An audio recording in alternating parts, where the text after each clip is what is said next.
Hi everyone, welcome to the Nexus. Today we're going to be looking at an upcoming game called Outriders, a co-op RPG shooter being developed by People Can Fly, a studio mostly known for the game called Bulletstorm, released on the last generation of consoles and is being published by Square Enix. Now, Outriders has held 2 deep dive broadcasts showcasing explosive gameplay, a world teeming with heavy sci-fi inspirations, and promising a deep narrative filled with mystery and intrigue. And while watching these videos, I couldn't help but think of Anthem, BioWare's own RPG shooter that launched last year, promising similar intriguing storylines, packed with exciting gameplay, all leading to the acquisition of sweet, powerful loot. But after Anthem's release, it was not able to stick its landing, and as a result garnered poor reception from critics and gamers alike, forcing the studio to backtrack and start redesigning the game from the ground up.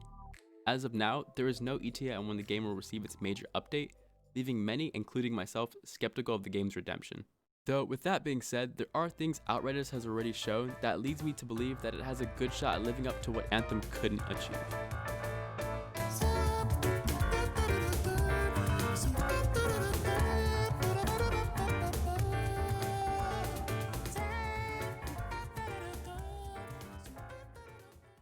Now, right off the bat, I'm going to say that Outriders is jumping into an already crowded market. In the last few years, we've already seen many games in the looter shooter genre, such as The Division 2, Ghost Recon Breakpoint, Borderlands 3, Destiny 2, and of course Anthem, just to name the big ones. But where I feel Outriders has the biggest potential to set itself apart from the crowd is in its linearity and story. Unlike the aforementioned titles, Outriders does not have an open world or a large map to explore. Instead, the game world is designed in an arena-based structure with a definitive beginning and end to each zone. This approach allows for a far more curated experience, enabling the creative team to construct memorable landmarks and engross the player in dedicated regions. Rather than recycling side objectives across large areas, Outriders plans to incorporate side missions in sectioned off portions of the main route, allowing for new sections to be discovered, rewarding those who have strayed from the beaten path.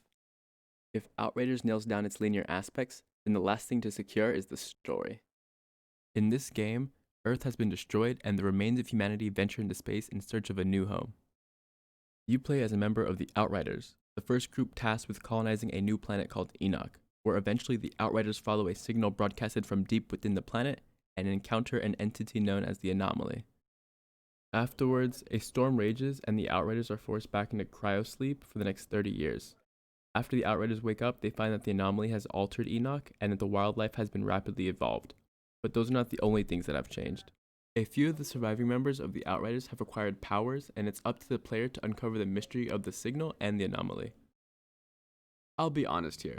The story is more or less a typical sci-fi narrative where the world ends and it's up to you to be the hero. And I dig that.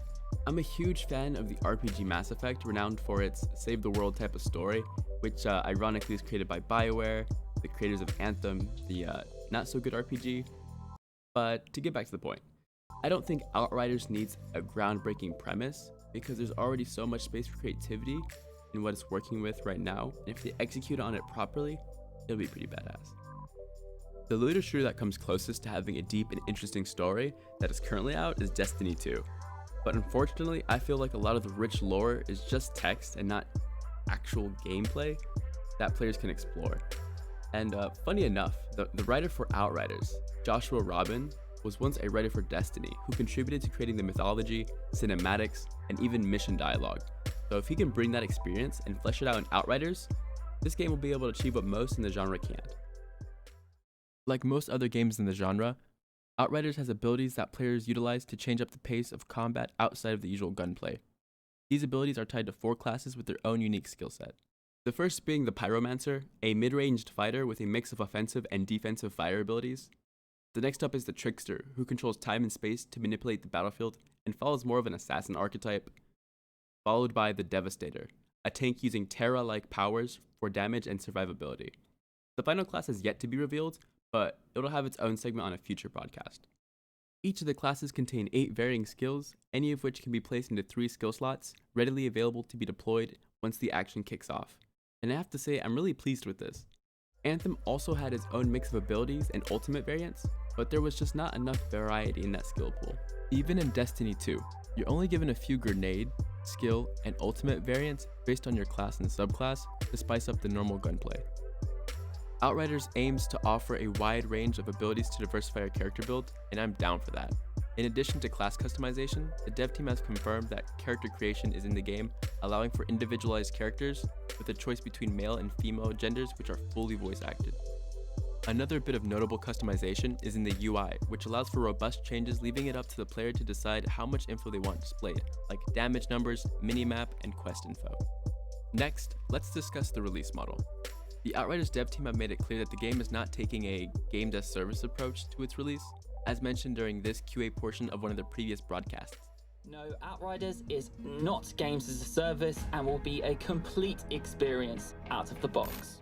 I don't know about you, but this has me particularly excited, as this means the developers will not be slowly rolling out content, but instead will focus on delivering the whole experience at launch.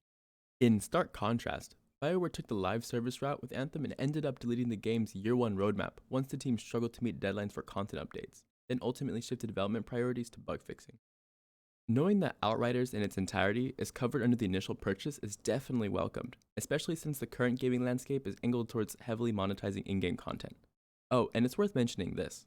No, Outriders will not feature microtransactions.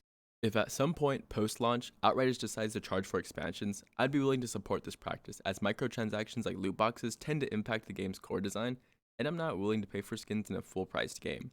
Just no.